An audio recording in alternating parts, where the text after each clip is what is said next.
Yeah, of course. Often like alone and yeah. And I told you that picture you took, when you send it to Gabby again. Picture. Picture it downstairs. The picture you took them and I was telling the boys I see you're gonna send it to Gabby and where will my mother go? No. Oh, check the phone, it's on. You're live. Good afternoon, good evening, and welcome to BWTM Sports, the home of the Royal Storm, Isaac Dogboe, who challenges for the WBO Championship of the World this Saturday live on Box Nation. And we have with us Team Dogboe.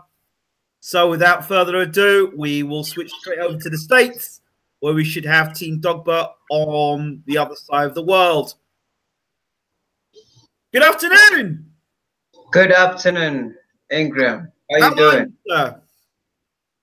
We're doing great. How about yourself? I'm good. I'm just glad to see your face and glad to see the team together.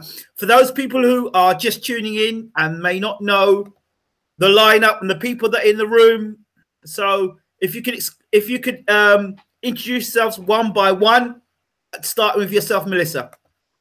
Hi, it's Melissa from LPR, publicist. Okay, and of course, the man in the middle. Isaac Royal Storm Dogboe. You have it. And with my father, Paul Kofi Dogboe. And my trainer. Fantastic. So we've got all three people in the room, and we're going to break this down really simply. First of all, Melissa, what is your role in the camp, and what do you do? Just representing him as a publicist, handling press and media affairs, coordination, logistics. Media. Logistics, big money. Isaac, what do you do? What is your role? Big money, logistics. Boxing should bring money too. I think she brought a Range Rover for us to drive. You should get Range Rover next time, you know, or bring the Mercedes Benz. I need one. Isaac, what about yourself? What is your role in this, and what do you do? What's my role? I'm the one that have to, you know, just sleep a lot. And, he's the one because we all here. If he's not here, we're not here. Fantastic. You're the boxer. And moving on, the man on the right-hand side. Well, as you know, I'm playing the dad, you know, keeping him in line, you know, on the track, and then training him as well, you know, so this is it. Fantastic. So there's no misunderstanding. That's the three people in the room. We've got the right people in the room. So let's get straight on with things. First and foremost, glad that you've made it safely to America, Isaac and team. The cancellation first of the first fight. Talk to me about that and how it affected camp and what you had to do. Well, you know, like you said, we've arrived in America safely. We give all the glory to the Almighty God. And, you know, going back to your question, the first cancellation, I mean, it didn't really have any effect on us, apart from the fact that we know that Jesse Magdaleno needed more time to make weight, I think. So, yeah, I mean, whatever happens, we believe that it is the will of God, and we just still keep focused and, you know, have patience and wait for April 28th. And right now it's about 4 days away, and we can't wait, you know. Melissa, for yourself, the logistics, the fight being cancelled or suspended, or there was a break and things had to be rearranged. For yourself, media-wise, what did you have to do, and the logistics and changing things around? What did you have to do, and how much of a... Tell us about it. What you had to deal with. It was no problem at all because it was only by 2 weeks. If it was anything over a month, then that would have been a problem. But it was just editing any material that was filmed in the UK, because we did a UK press tour. And then they moved on to Ghana whilst I stayed behind in England. So we had to change and edit the footage just from the 28th and block it out. So it's not a big deal. It was fine. If it was longer, then it'd be a problem. But no problem at all. Paul, yourself, obviously, father, trainer, what did you have to take into consideration? Obviously, the change of dates and times in terms of training schedule. What did you have to do?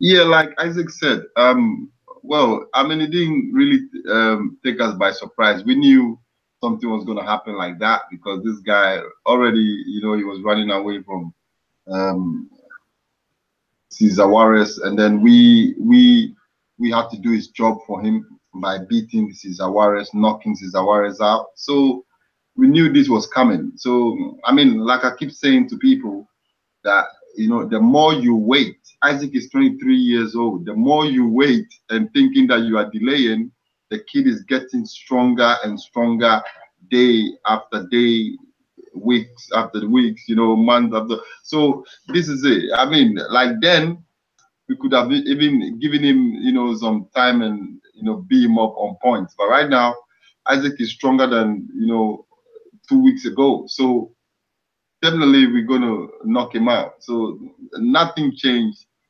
The guy just, you know, messed us up a little bit because, as you know, there's a lot of money that goes into training camp, you know, financially, you know. So we have to be traveling from this point, England, from England to Ghana, Ghana to America. So that's the only thing. But other than that, you know, look, the kid is strong. He made the weight, you know, months ago, you know, so, and look at him, he's in shape, tip-top shape, you know, no injuries. And For yourself, the change, how did it affect you mentally, knowing the fight was off, then the fight was back on? How did it affect you?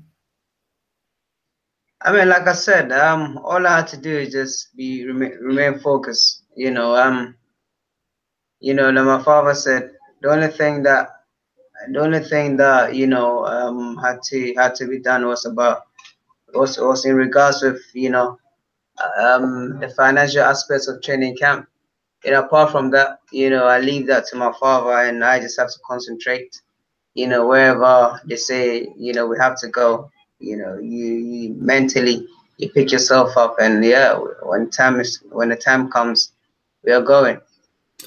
So I just had to just keep my focus. And you now have a chance to become full bona fide world champion against Jesse come Saturday night. First of all, let's talk about Box Nation. You fight, I know you've been on Box Nation before, but this time it's for the real deal. It's the real deal. It's for the full WBO title. What does that mean to you, first and foremost, as a Brit going over to America to go and fight and beat Magdaleno? What does it mean to you? It means the world. It means it's a great honor and opportunity, for myself and for the fans and everybody that looks up to me, especially the young up and coming next generation. Box Nation, of course, they have showed my fight before, and showing my world title fight is just gonna be amazing, because they've been great to me, and I mean the UK has been great to me, so it can only get better, as from our previous interview, we told you that I'm moving back to the UK to settle fully, and we're still on it after this fight. We're gonna come back and then see what the things that what goes on beyond that. So we're just preparing ourselves for that. We know that definitely we're taking a world title and bringing it home. You faced Magdaleno for in sparring, you told us in the last interview. How much of that do you take into consideration coming to this fight? Or is it like, you know what, that was sparring. This is the real deal. Forget about all of that. Yeah, of course. You can't really dwell on sparring. The sparring aspect of it is that we had the feel of each other, so we know a little bit about each other. At the time, I was 4-0, he was 20-0, and I held my own. So going into this fight, I know that he saw the tenacity that I brought into the ring when we were sparring. So he's gonna try and do something different from when we sparred. By the time, like I said, I was 19 years old and 4-0. and since then have improved, as many people would know, or many people can see from my fights. Each fight that I have I'm constantly improving upon it, and every fighter that I face, depending on the caliber of the fighter, it brings the best out of me. And come April 28th, Jesse Magdaleno is definitely bringing the best out of me. Do you have any concerns about Magdaleno? Hand speed, movement, power? And do any other things concern you? No. Definitely no. I don't. You know, that's his style of fighting. That's his attributes. You know, whatever challenge that is thrown, that is before us, we always find ways and means. And like I keep saying, it's not me that's fighting in the ring. You know, God is gonna prevail on the night. You know, of April 28th. So I'm not. There's nothing that is gonna bring to the table that we don't have answers to. Carl Frampton won on the weekend against Nonito Donaire, somebody that you know very well. You've sparred with countless of times. Talk to us about Frampton's win and what does that do for you? Well, you know, first of all, I would like to use this opportunity to congratulate Carl Frampton. You know, he's a great guy. Yeah, it was a great fight. He fought with a legend in Nonito Donaire. You know, and you know, Frampton is back in winning ways. So you can only give your hats off to him. He's worked hard. He deserves it. And I mean, it makes me happy because he's happy and he's doing everything is going great for him. So he just has to keep on, you know, working hard and keep on winning. Okay, Paul, I bring you in at this moment as father and as trainer. We'll talk to you more as trainer rather than father at the moment. We hear it all the time. The fighter says, "I'm in the best shape of my life. I'm ready to go. I'm going to win the fight." Blah blah blah blah blah. What happens in the fight if things are not going the way that you may have foreseen them to go? What can you do as a trainer to get the best out of your son, as his son, and then secondly as a fighter? How do you change things up? Well, as you know, he already said to you, we do adjust. We do adjustment. You know, like you see this kid here. He knows how to fight going back. He knows how to fight going forward. He knows how to fight going side and side. He can also dance in the ring, like movement, going around, moving and fighting. And he can stand toe to toe with anybody in this division. Because see, the thing is, when you watch Cesar Juarez, yes, everybody knows Cesar Juarez was a war horse in this division. If I mean a war horse, was one of the best, like one of the guys that carries a lot of punch and keep coming. He will never stop. It's like a diesel engine. You know, Cesar Juarez, right? That's why Magdaleno did not fight Cesar Juarez.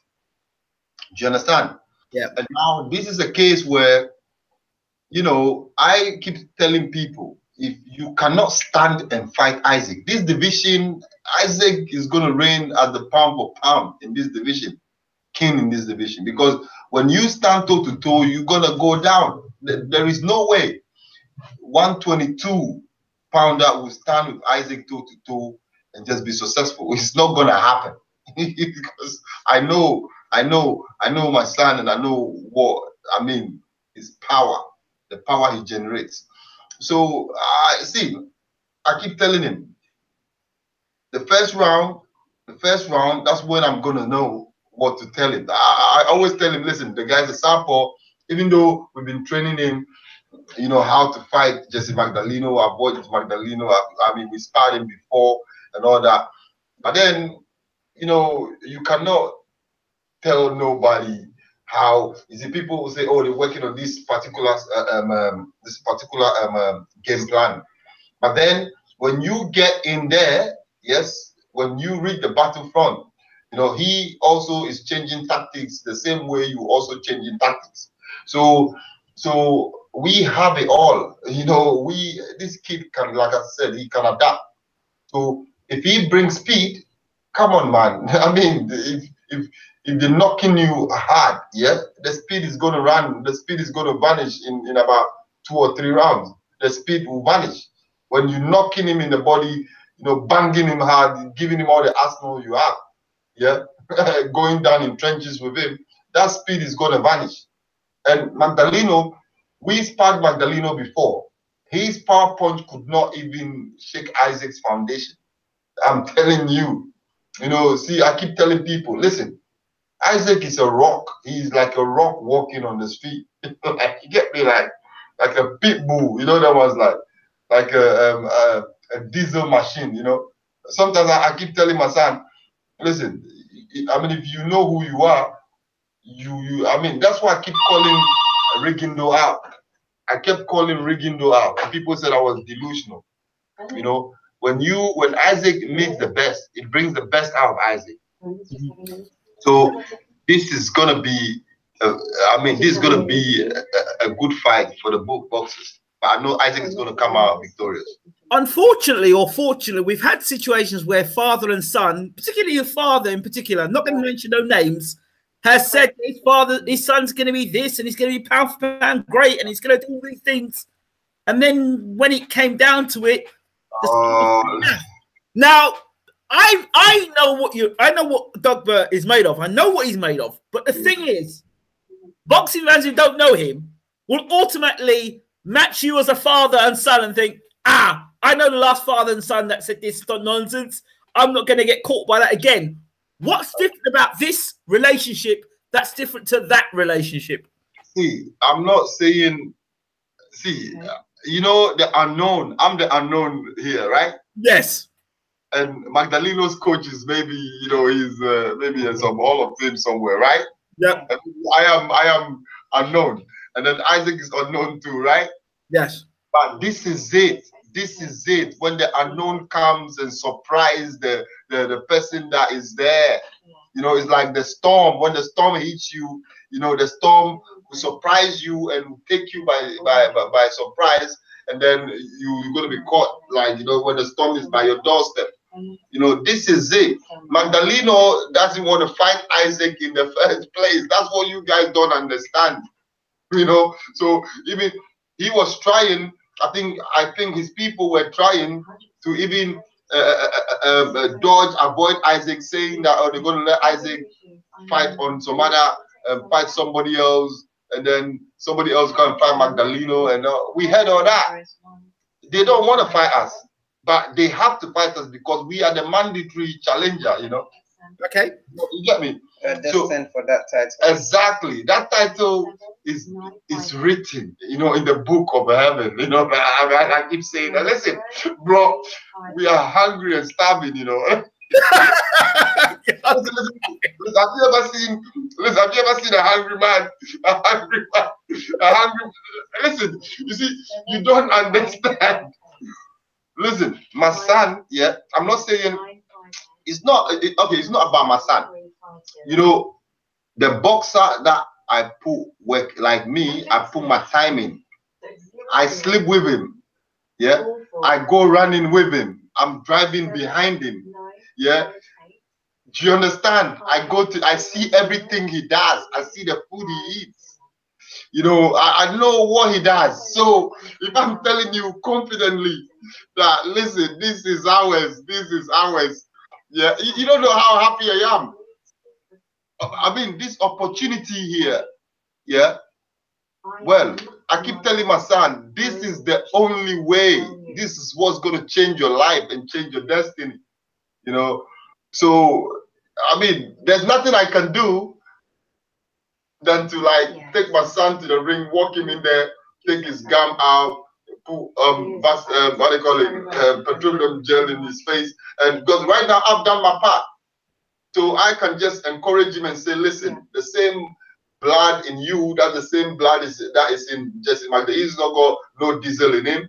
So go and get him. Son, go and get him. Because listen, you see, I can just, give him these motivational words and tell him the game plan, but we're not going to fight him like the way a normal orthodox fights southpaw, where they say, oh, put your leg in his leg, because, outer leg and that. None of that.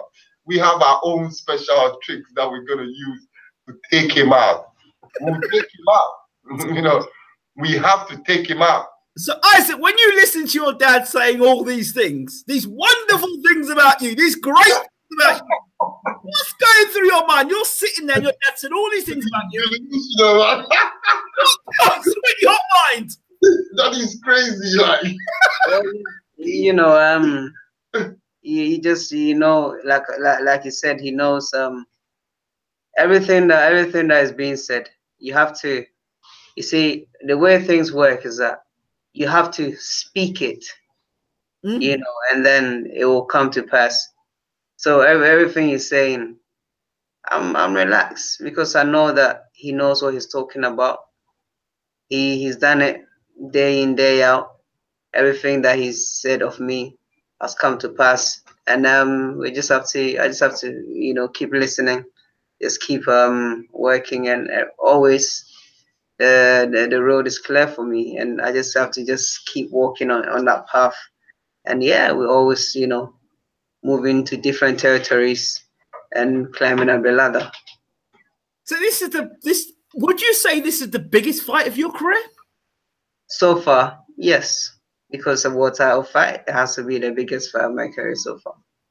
But I mean, Cesar Juarez, who you beat, do you see him as more dangerous than Jesse Magdaleno, or do you think Jesse Magdaleno is his own threat by himself? Well, you know, Cesar Juarez was dangerous, but like I keep saying, every fight presents its own challenges. And at this moment, Jesse Magdaleno is our target. So we have to focus on Jesse Magdaleno. We have to focus on how we're going to dissect, you know, Jesse Magdaleno come Saturday. So that's what we are looking up to at this moment. So now you're in the States. You've got once again the flavor of the American media looking in and wanting to know more about you. How does the American media treat you as opposed to the UK media? And you know, do you notice any difference, or is it just the same? Well, you know, everywhere I'm at, everywhere I'm at, everyone, I would say everybody falls in love with Isaac Dogboe. You know, the American media are great. So are the UK media. You know, everybody falls in love with, so far. Anytime we are in LA, the media here is just on top of Isaac. You know, like they come out, you know, Lisa back and all those guys, they always trooping in. Like even today, we had about almost six of them. Yesterday was worse. The day before yesterday was worse. You know, so I mean, America is America, man. So when we are in England, we need the same equal interest. You know, because when we come to America, come on, I mean, like they treat us like superstars. You know. See the whole thing. Coming to America is like Coming to America, the movie, right? This is it.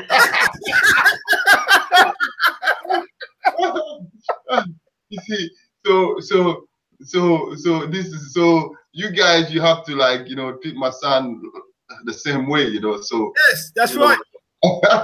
Because listen, you know, in Ghana, all the fight we fought in Ghana, right? Yes. We used to play the England national anthem, you know. Okay. Yeah, man. And the British ambassador, used to always come to our fight, and then we raise the flag of the Queen and Country and play the anthem. Yeah, so you see, so Isaac is also giving back, you know, to the Queen and Country, you know. So the big question is, fight night, are you playing the British national anthem? You see, this fight night, we've given them the British national anthem and then the Ghana national anthem. So it's left to them to what they want to play. But this is what we do. But if it's our show, we play the both. Yes. If it's somebody else's show, we can't control that. We just tell them, because they know, because we give them the both. We give them the Ghana national anthem and then the British national anthem. Okay. You know, so it's up to them to, like, yeah. Okay. Training camp itself, sparring. Can you reveal who you've been using in sparring, or is that one of those well-kept secrets? Well, as you know, I don't allow my boxers to spar a lot. That is my secret. I mean, I'll tell you my secret. That all my boxers, they don't spar a lot. Okay. I don't allow that because You see, the fighting game, sparring is even more dangerous than the fight itself. So what I do, my sessions of my make work is just like a sparring session, and I have my brother that also can fight. You know, they're also always doing his things with my son, and then my cousin as well. This fight, we've never had no, you know, serious sparring sessions with people. No, I mean, this is what we've been doing ever since Isaac's career. Till when like the top guys call us, like Leo Santa Cruz calls us, we go there. Yep. You know, Frampton calls us, we go there. You know, and all them, you know, people. That's what we do. And then when we go, they see that, oh my God, this kid is very powerful. You know, so we don't do what the like the normal people do. I mean, we do things differently because, you know, in boxing you can't be sparring all the time and then, you know, getting contact in the head and that. I mean, the kid is going to he's going to university, you know.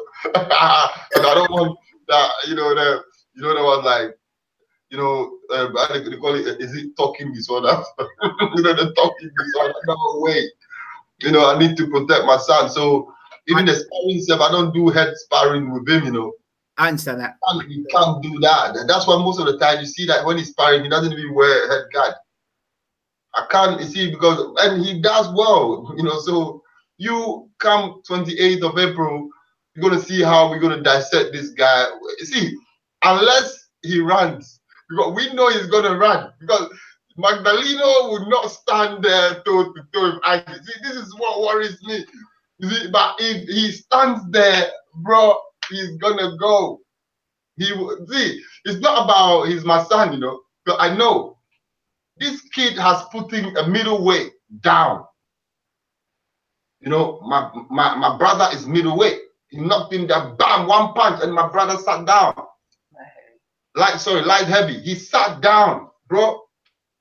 Do you understand what I'm trying to say to you? Punching power, yes, I appreciate that. So I want to talk a bit about Canelo, and I have to bring this up because the sport of boxing, you know, Canelo recognized as one of the pound-for-pound best fighters in the world. He was suspended because he was caught with PEDs or clenbuterol in his system with the whole beef thing. Now, for yourselves in your own fight, are there any concerns, or how much are you aware, or does it come into the psyche? The top fight in the world has now been banished or boxed from boxing for a year now, down 6 months his suspension is. Does that come into your mind at all? And I'm not suggesting anyone is cheating. I'm just saying that does it play on your mind? Foul play in boxing. Have you ever fought anybody you thought maybe have been on that sort of system before? Well, you see, before you spoke, I never had that on my mind, you know. Okay. Now I'm thinking about it, you know. It's something that we know people do in top level, but then that has never crossed my mind because we are fair and we believe that whoever we're dealing with has to be fair. But I believe every championship level, they do test you. You know, when you're fighting for a belt, they have to test you. Yeah. But so we don't. Top Rank is a very professional organization, and we believe that and then we trust them for their fair play. You know. So I mean, things happen, you know. So but then what we're gonna say, we're gonna leave that to the Lord because we don't know what is running through whoever's veins, you know. But then, you know, if you take these things, yeah, and then they pounding you with punches and you are not going down, and then you go to the hospital, your career can end there. Because if you taking this type of shots, yes, and you're not going down, and some drug is making you stay up, and they pounding you, and you're not going down. When that medicine wears off, what do you think? Your career has ended. Yeah. So people that my son fought, that their careers have ended, they couldn't come back. And we're not going to mention no name too. You know, we're not going to mention the name yet. But those people, we suspected them. So some of them were foaming in their mouths and that type of thing when they fought my son. But then we suspected these people. But then it's but they couldn't come back. so we don't really, it's not on our mind that some people would do these type of things. You know, I know people do. You know, this is the world we're living in. You know, it's a crazy world out there. But then we, as you know, everywhere we've gone, they come and take our urine and do whatever because they see that the kid is too strong. Even in the amateurs, sometimes they come and take Isaac's urine, right? You remember? They come and because they think the kid, what is running through your vein, man? I have to ask, the diet, is it football and rice? What is it that is making you so strong? Mine is a God-given strength. He says it's a God. Mine is a God-given strength. In my village where we come from, right? Yes. The mine, how do you call it? White diamond, and then salt too as well. Salt. So maybe, you know, and the water is salty too as well. You know, the water you drink, because it's like there's a river around the whole place. Yep. So, and they mine salt and they mine all these white diamonds and all the madness. Maybe that's why. And then they have these little fishes, like, you know, small fishes that we eat, very nutritional, you know. So I think this is the salt, you know. The salt is in this guy's veins, you know. So that's why, you know, when they knock him, he doesn't end up like Robocop, you know. Robocop. Talk to me about the diet. The diet. What do you eat? Do you eat a lot of the African food, or do you eat fish and chips? What do you eat? You know, when I was young, I used to like fish and chips a lot. You know, when I was in college. Okay. But it gets to a time when you don't really feel it anymore. You know, with me, I have to always stick to a diet. Otherwise, my weight just goes over the roof. You know, so come fight, like when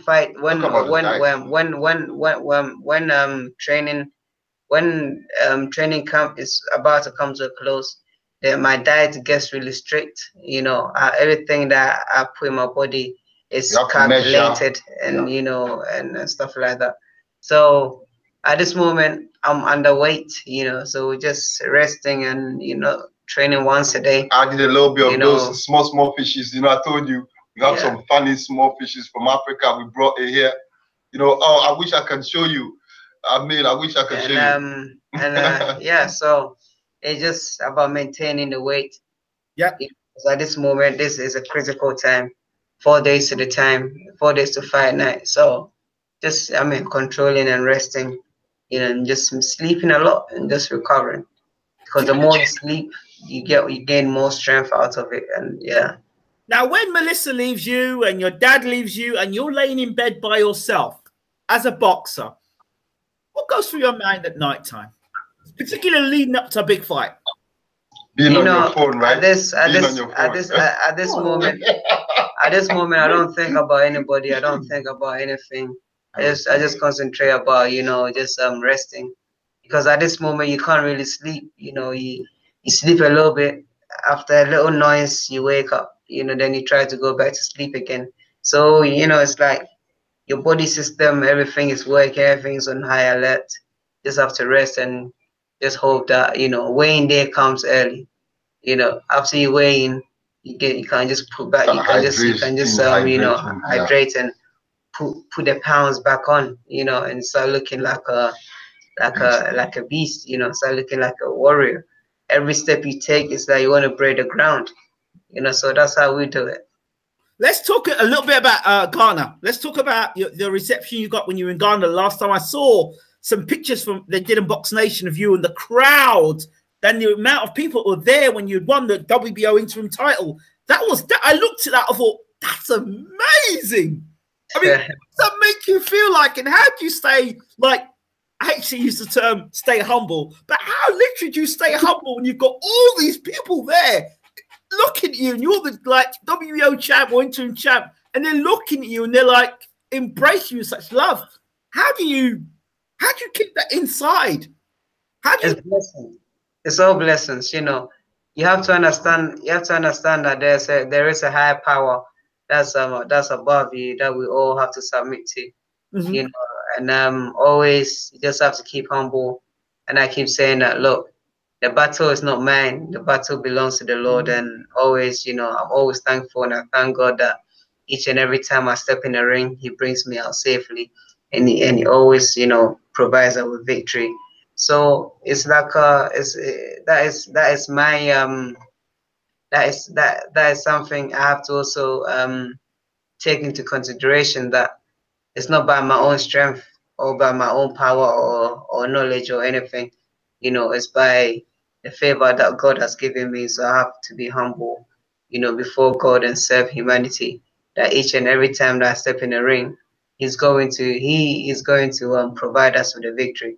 So I have to also you know, look on the bright side and be humble to everybody, because I see everyone as equal. I see everybody as myself, you know. So I don't see myself as, you know, not because I'm a champion, so I'm better than anyone or anything, or I'm better than anybody.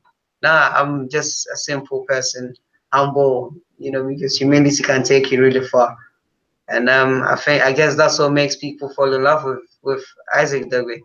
And you can also tell that I've been nurtured well from home. Absolutely, absolutely. I'm sure that when you meet Jesse Magdaleno, it won't be the same sort of love that you're showing us at the moment, will it? I hope not.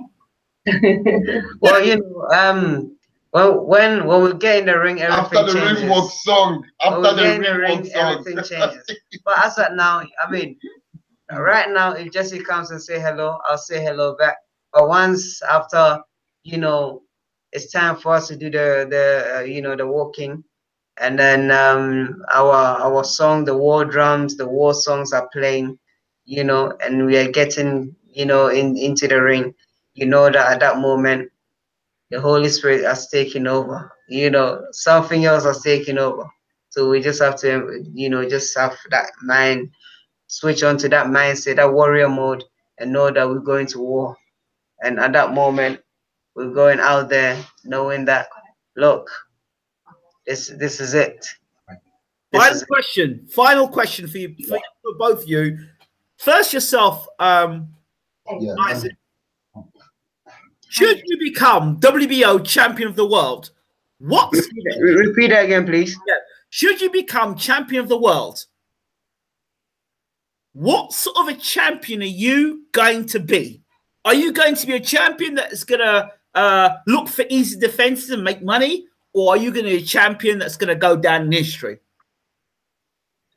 I'm going to be a champion that's going to go down in history. As everyone knows, I have been very active, and I've fought some of the top guys in the division. You know, so, you know, I'm going to be the people's champion as well. I'm going to be a champion that people recognize and say that, wow, this kid, when he came to the boxing scene, you know, he fought everyone. He fought the champions that were in the division. The other champions were scared of him. They ran away from him. I'm going to be the people's champion, a champion that builds boreholes and looks after people, and does a lot of humanitarian works, you know, because where we're going to, there are people who are less privileged than we are, and therefore we have to give something back to society. That's what when those people are happy, it means that God is also happy. It means that everybody, you know, is happy. It means that you get more favor and you get more luck, you know. So we have to do good to humanity, and in turn we obtain more blessings and more favors, and that was going to give us more strength to carry on doing the good works that we're already doing. Thank you for that, Isaac. Paul, what sort of a champion can you make this man? Well, he said it all, man. He said it all. He said it all. You know, the kid is so humble. So I just don't know what to tell you. He said it all. People's champion. You know, I keep telling my son, you know, you see, you are a champion for a reason. I keep telling him, God puts you in a place for a reason. You know, you cannot be coming on the television like all the time and just praising yourself. You have to acknowledge God. You know, I keep telling him, when you become a champion and you start earning a little bit of money, you have to make sure you know that you have to be paying your tithe and make sure you have your own charity and be building boreholes for people that have dirty water.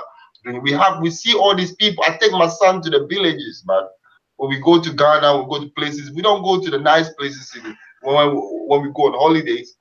Yeah, we go to the typical places, like the villages. We see. Listen, I'm getting emotional right now. You know, so sometimes I just don't like talking about this too much. You know, he's a nice guy. Boxing didn't make him. You know, he is making boxing. You know, he is changing the face of boxing in Africa. You know, gone. You know, from Azuma Nelson's days. Yeah, he's reviving boxing in Ghana. He has done it. You know, we went to Ghana when boxing was dead. Yeah, but he has revived the sports of boxing in Ghana. You know, so like I said, if he wasn't boxing, he'll be in university. I mean, he was okay before I put him in boxing. You know, he was. I mean, my father has a little bit of money. Mike. Yes, sir. Yeah, my father had a little bit of money, but my father was crying when he was going to come see. My father was going to my father was crying when Isaac was going to the 20 Olympics. Why did you make my grandson box? I said, Daddy, it's not about the money. He just loves the sport of boxing. He's beating everybody. I mean, boxing can make him great, you know, so that he uses boxing as a platform to do what he wants to do in future, you know. So, I mean, it's been a long road. It's been a long road. And then I can tell you, Mike Otamora here can tell you more about Isaac. You know, Mike Otamora is our matchmaker. He is the one. He is the one that was like the captain of Team Dogboe, driving Isaac, passing him through the ranks, and that is the man. This is the man you should be talking to, not me. Okay, Mike, welcome to BWTM Sports. Talk to us about guiding Isaac to now the championship of the world, and yeah, we'd like to a little bit insight in that. Talk to us about it. I've said from day one, this kid keeps making me look intelligent. You know, I line him up, he knocks him down. And everyone talks to me about, you know, I get other fighters, especially, you know, in African nations, coming to me and saying, we want you to do for our career what you've done for Isaac Dogboe. Well, the truth is I can't, because they're not at the standard he is. He's a very elite fighter. He's a very well-schooled fighter. He's a student of the game. He's got a terrific coach. I've always said it that, you know, Paul's got a fantastic rapport with him. He's got the keys to unlocking the strategies within the kid. And the main thing, like anything in this business, is that when you come on board and start working with the team, that they listen and they trust your guidance. And it's been good with Isaac because there's been incremental steps from, you know, winning the WBO African title to fighting a couple international level opponents, then developing, winning the WBO international title against Aristole when they're both ranked in the top 10. Then Chacona, former world title challenger, through to fighting Caesar Warriors on short notice for the interim title. So it's been a quick journey, but it's because the team's been willing to listen, and I'm dealing with an A-level fighter. Let's talk a little bit about who you are, Mike, where you've come from, your background. Okay, well, I'll try to wrap it up as quick as possible.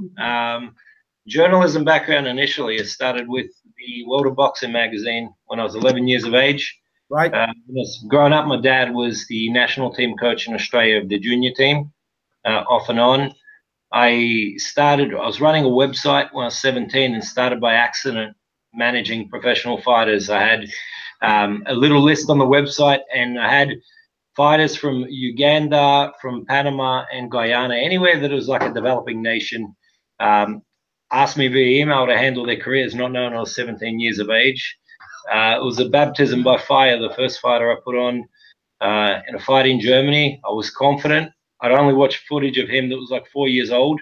Didn't realize that, you know, fighters age, fighters get shot born, and sent him to Germany. He got blasted out in 3 rounds. I made $500, and I had an $1,800 phone bill to answer to about 2 months later. And I've been trying to make my money back ever since. That's pretty much the story. But I've been blessed. I've been able to work with the likes of Top Rank since 2006. I've traveled to, I think, about 45 countries for boxing-related projects. And for me, it's about the fighters. You know, like, when you take that step back in your career and you look at the opportunities you have, like, I grew up idolizing fighters like Isaac. So to have the opportunity to work with somebody like that, work alongside them and see them realize their dreams, it's fantastic. I've been, like I said, I've been blessed to work in so many different countries around the world. And, you know, people always say, you know, how does someone from Australia link with, you know, a Ghanaian kid based in the UK?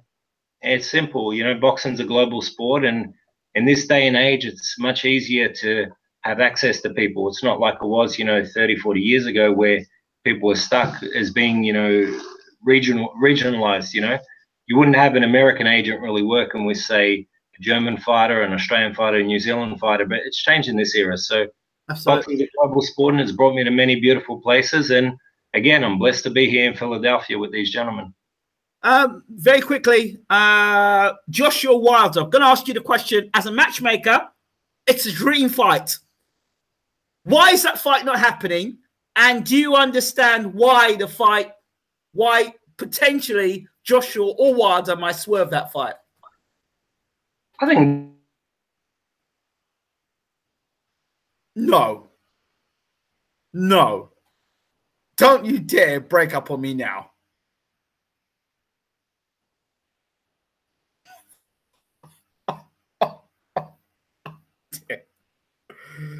I think we've lost contact with Team Dogboe. Yep, I think we've lost contact with them. We might have lost them now completely. But, yep, I think they've gone, unfortunately. So, there you have it. That was Isaac Dogboe, Team Dogboe, preparing for their big fight against Jesse Magdaleno this weekend, live and exclusive on Box Nation. Big fight. And also on the same night, you'll get to see Bryant Bye-Bye Jennings, who's been on our channel a few times. He recently spoke about his fight against Joey DeWaco. Another fight for Jennings as he moves up the heavyweight ranks. That's us from BWTM. Thank you so much for watching. Stay tuned.